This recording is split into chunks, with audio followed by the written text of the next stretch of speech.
Bonjour tout le monde! Alors, bienvenue dans ma capsule pour la semaine de la rentrée. J'ai décidé de vous parler de la lecture. Donc, je vous lance un défi, je lance un défi à votre enfant. Une semaine de lecture, en fait, c'est de lire une fois par jour minimalement. Si c'est difficile pour votre enfant de faire la lecture, alors allez-y mollo, faites-lui lire ce que ça lui tente, que ce soit le dos d'une boîte de céréales, une revue qui traîne, un article sur Internet qui pourrait l'intéresser si les livres, pour lui, c'est quelque chose qui est un gros défi.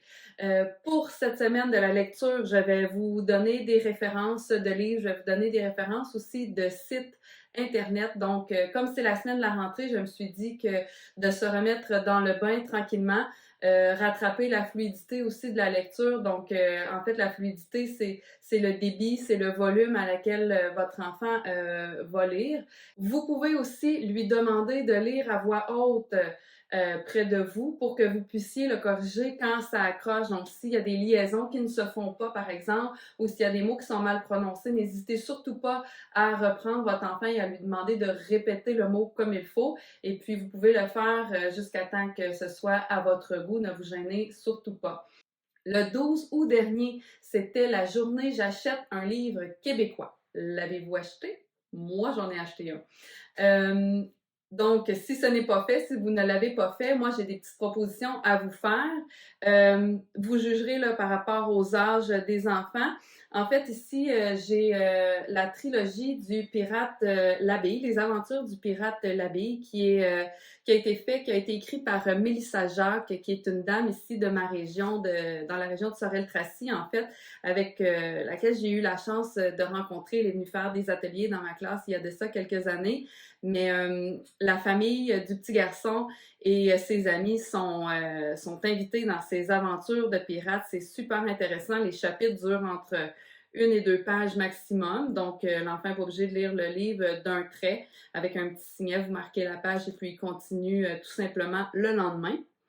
Ensuite, peut-être que vous la connaissez déjà, je vous propose aussi les livres d'Élise Gravel. Donc, moi, j'aime bien La tribu qui pue. Donc, c'est une histoire d'enfants qui vivent dans des cabanes et puis les enfants ne se lavent pas. Bien sûr. Et puis, les adultes dans le livre veulent absolument laver les enfants et ces enfants-là, ben, ils trouvent toutes sortes de façons farfelues de se sortir du lavage. J'aime aussi particulièrement l'album toujours d'Élise Gravel, Holly, qui fait part en fait de la prise de contrôle de l'anxiété chez l'enfant. Donc c'est un livre assez rigolo. Là. Il y a un petit chien à l'intérieur, donc les enfants qui aiment les chiens, ben, ça peut venir les rejoindre également. Il y a également l'auteur Dominique Demers qui écrit des albums jeunesse, qui a aussi écrit des petits romans et même des romans pour adultes. Et il y a aussi des romans pour les adolescents.